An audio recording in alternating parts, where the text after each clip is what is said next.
everyone, it's Laura from the blog OurEarlyHouse.com, and today I'm going to show you how to make a really simple rose clay face mask.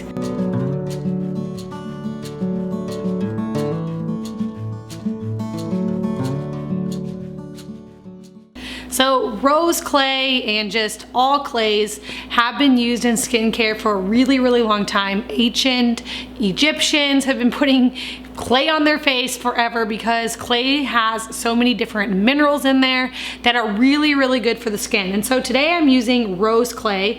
I have shared a bentonite clay face mask here before, and this recipe is very similar except for I'm going to be using a rose clay, or sometimes it's called a pink clay. It has a really pretty light kind of musty pink color to it that I love.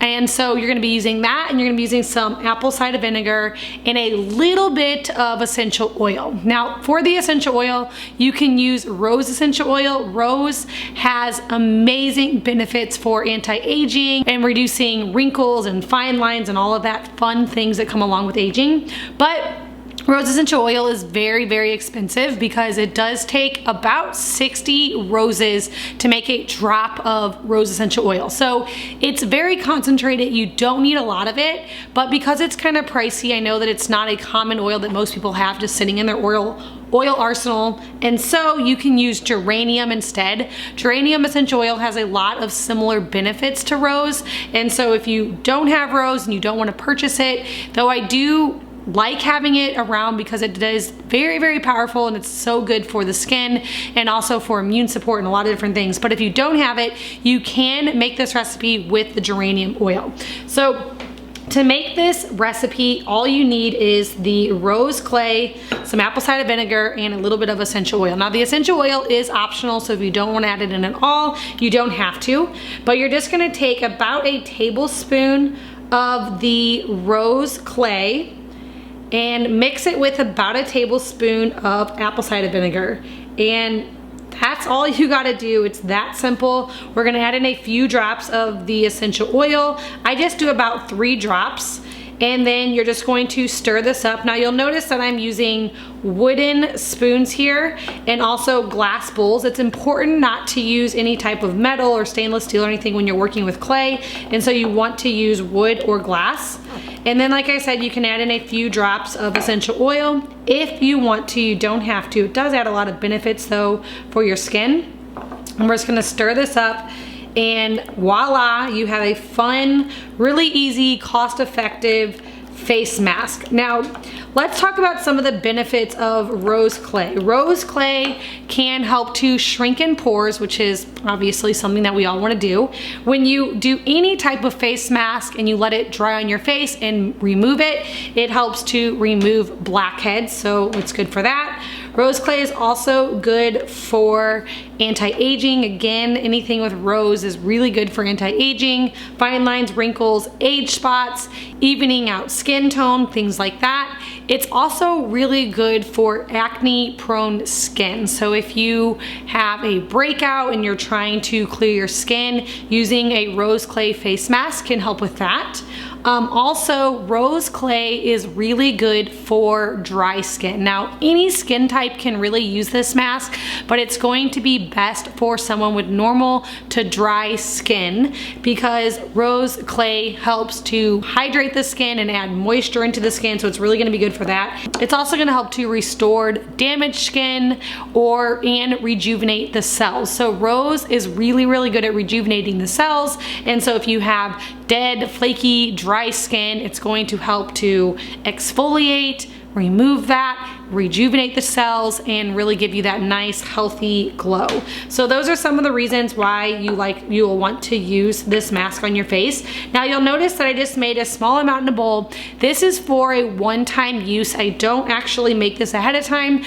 You only really need to do face masks 2 to 3 times a week depending on your skin type. If you have really sensitive skin, you might even want to do it less. And if you have really dry, damaged, acne-prone skin, you might want to do it more. So you kind of have to see what works best for your skin type, but I would recommend starting with just 2 to 3 times a week, and then you can kind of go from there. So since it's so easy to make, I don't mess around with any type of preservative or anything like that. I just make it real quick, apply it onto my skin, and then I just make it again when I need it the next time. So about a tablespoon of each ingredient is enough for one-time use. Now, if you have leftovers and you don't want to throw it away, obviously we don't like to waste anything, you can use this as a detox on the bottoms of your feet and also on your armpits. And so you can apply the clay underneath of your arms or onto the bottoms of your feet, let it sit for a few minutes just like you would on your face, and then remove it with some warm water. So to apply this to your face, all you're gonna do is you're going to wash your face first, pat it dry, and then you're going to apply the face mask in an even layer across your whole face. Let it sit on there for a couple of minutes, and then you can remove it with warm water. And then you can follow up with a natural homemade moisturizer if you want to, and then your skin should feel extremely soft. So you'll notice when you take a face mask off, especially this one, it's going to leave your skin really, really smooth, really, really soft, and that's one of the reasons why I like to use this. Now, also, it's nice to make your own face mask at home because then you know exactly what's in there. If you go to the store and you buy a face mask, you're going to see a lot of extra added ingredients, and some of those ingredients aren't going to be very good for your skin. And so making your own is going to cut down on any type of toxins that you're putting on your skin. And then also it's a lot cheaper. If you start looking into like anti-aging creams and different skincare product lines and things like that at the store, you're gonna see that they're pretty pricey. This one, I bought this clay on Amazon, a big bag of it, and I'm only using a tablespoon per use. And so this is very, very cheap to make. And it makes a really fun girls' night or spa night or something like that if you're doing that. I know my daughter absolutely loves to do face masks. She's 7, so her skin is perfect just the way it is, but she loves to do face masks with me, and so we'll apply this on, especially this one because it's pink. That makes it all the more fun because it's pink. So anyway, super easy recipe, a lot of great benefits for your skin, and you can use this a couple times a week just to add moisture, to restore dry, damaged skin, and to rejuvenate cells. So if you guys enjoyed this recipe, be sure to check out my free ebook down in the description box below where I share all of my favorite natural skincare recipes, and I also have some links down there for some other ebooks that you might enjoy. And if you're new to my channel, please hit that subscribe button. I get out new videos every week on essential oil education, natural remedies, and healthy recipes. Thank you so much for stopping by, and I will see you in the next video.